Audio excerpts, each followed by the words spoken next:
Everyone. I realized that in the past few videos I mentioned that my setup was mainly aimed for Auro 3D and not Dolby Atmos. So I have the two front height speakers here, and then I got the two height speakers at the back as well, the rear heights being used. And the placement is not quite usual as most people do.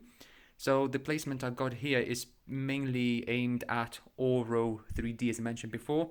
I don't have anything in the ceiling at all whatsoever.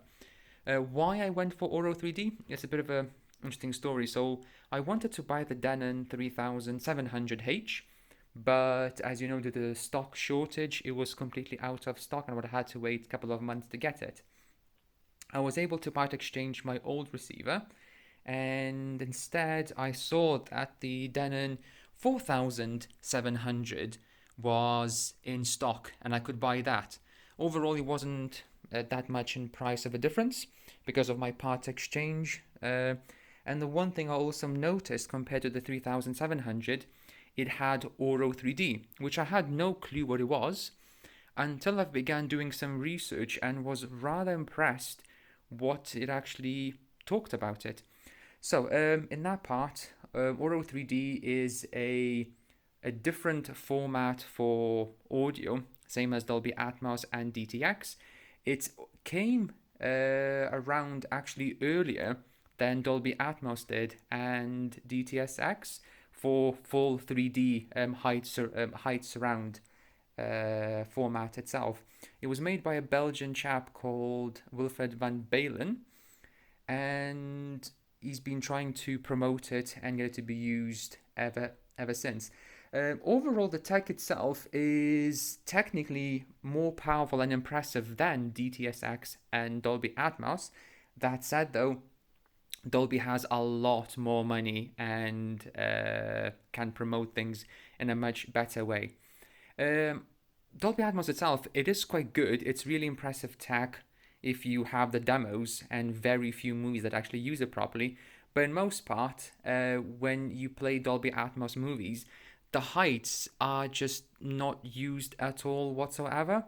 For example, I was watching Aquaman, and watching that, I turned off the power amp and realized that there was bugger all coming out of the height speakers. It was literally nothing. In one scene, there was rubble flying about, there was essentially explosions, massive fight scene, and the only thing that came from the height speakers were two guys who landed with their rocket propelled backpacks. There was a slight whooshing sound from that, and that was pretty much it.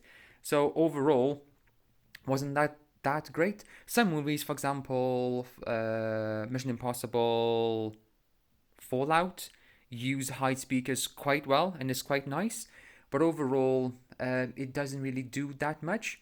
The main thing with Auro 3D is the placement, that you want to have the speakers at 30-degree height elevation compared to where you're actually sitting. Obviously, Atmos says to install speakers for best in the ceiling, but there's some science behind why you might not want to have your speakers in the ceiling. So us humans have quite decent hearing, and we can pick sounds horizontally, so from left to right all around us, in a really high precision. When it comes to sounds that are placed vertically, so above us, our resolution is really rather bad, because of course we don't have any ears up at the top of our heads.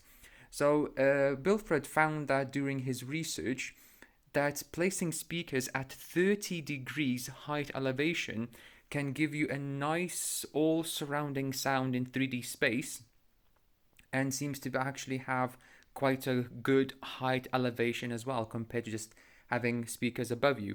I have listened to setups that people had 4 height speakers in the ceilings, some had 6, and it was nice. I mean, it wasn't bad, but it's the fact that so little movies actually use them properly, which is quite a shame. So with Auro 3D capable receiver, you can use a Auro-Matic upmixer that allows you to upmix all the audio, maybe mono, stereo, even Dolby or DTS, to use full system, all the speakers overall itself. So I've been running the Auro 3D Upmixer for everything, from movies to TV shows to music, gaming on my PS5. I do everything on it, and honestly, I believe it sounds really, really good. I like it. Sounds natural, sounds really involving, really immersive. It's really fun, really good. Just gives that sort of extra detail overall. So what I plan to do now, I'll just do a very small demo. I'll just play through a Dolby Atmos demo video, which is in Dolby Atmos.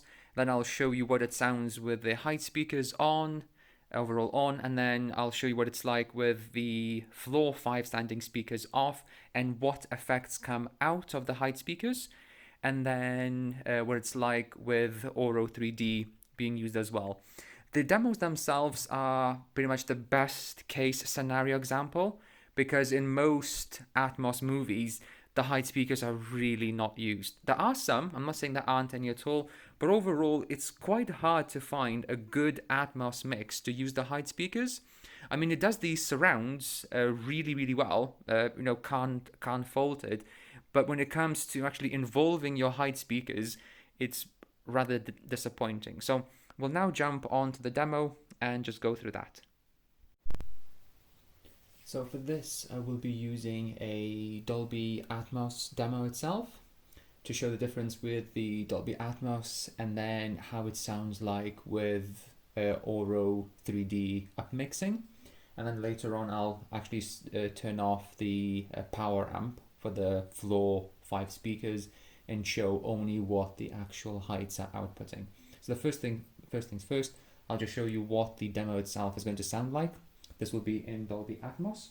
So then just to show the info itself, as you can see there, the input actually is Dolby Atmos itself, and it's just doing the normal Atmos output. So first of all, let's play that to show you what the demo is like itself on all the 9 speakers.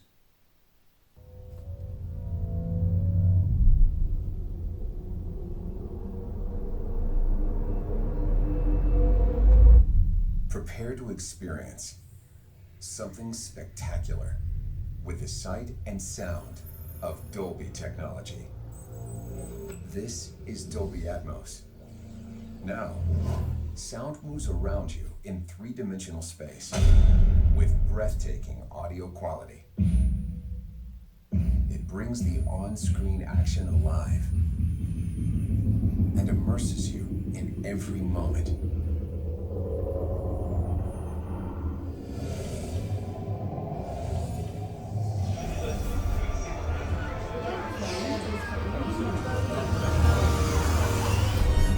Whether the soundscape sets the mood of a scene,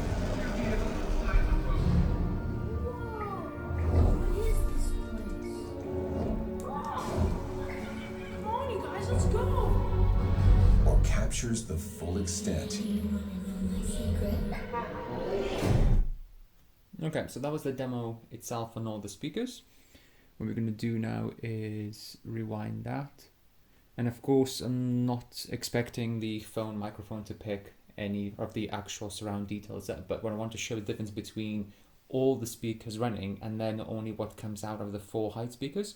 So what I'll do now, I'll turn off the power amp.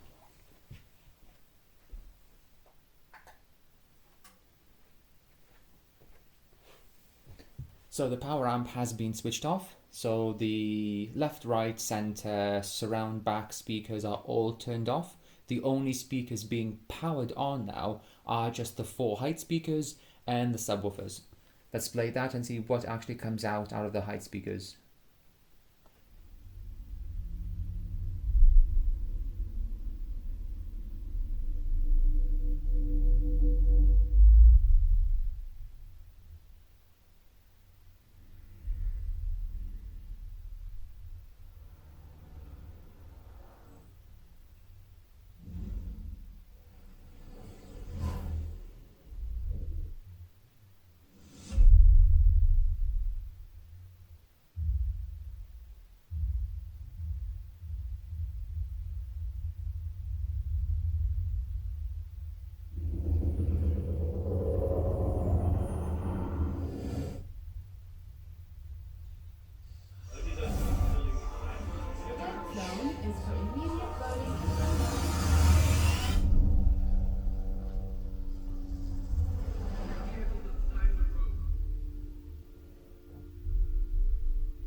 Okay, so that was that. Overall, it's not too bad. There are some effects coming out of the hide speakers. Overall, it's okay. It's not too sort of involved, but it's quite alright. So we're going to rewind that again. And what I'll do now, I will do upmixing to Auro 3D and then show you what kind of sounds we get out of when we do use Auro 3D upmixing. So this will be using the Auro-Matic to upmix the sound to also use the heights as well. So let's play that.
Okay, as you might have picked up, the hide speakers are a lot more involved in producing the sound overall.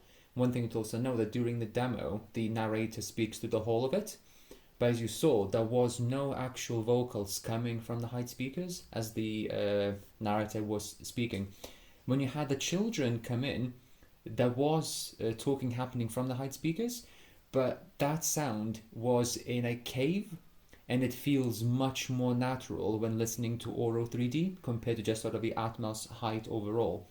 So it's the fact that hide speakers are so much more involved, they sound natural, there is no voices that shouldn't be there coming from the hide speakers at all. Everything sounds natural, so if something that is in a echoey room, the echoes sound proper with the hide speakers overall, they are upmixed correctly. The effects overall sound great. When the helicopter was moving, it was exactly in the right directions and right spots as it did with the Dolby Atmos sound overall too. I use this for upmixing music too. It's brilliant, it sounds great.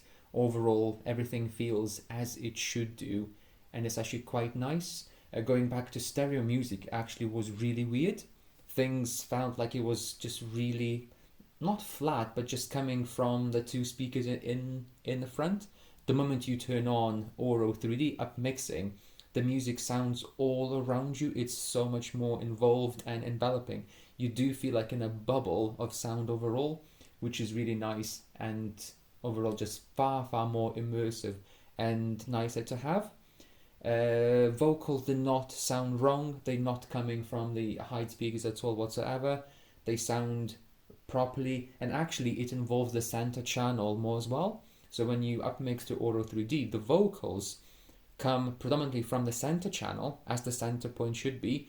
Then there is a nicer spread to the left and right, so then the front three pick up all the vocals and the sort of the main grunt of the music, but then all the speakers around you as well just kind of support the overall sound in a really believable and nice way. I did try to use Dolby surround upmixing as well. That was awful. I didn't like it at all. It was reverby, echoey. It just sounded so processed and awful. DTS Neural X, that was quite good.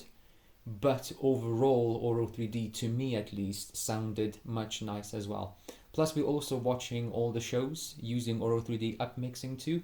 My wife currently is watching The Golden Girls. And it's really impressive when you put it in Auro 3D what kind of effects you also get all around, just compared to being a simple stereo show. And of course you can also upmix mono content too. But I'm pretty happy with Auro 3D itself. Oh yeah, also forgot to mention that gaming as well. So everything coming out of the PS5 is also upmixed to use Auro 3D.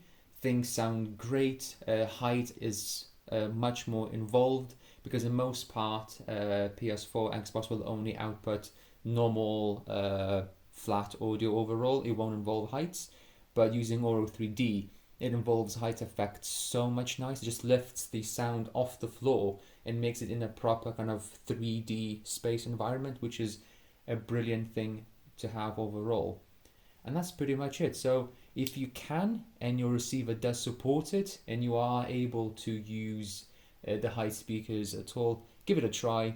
It should be quite nice overall. Thank you.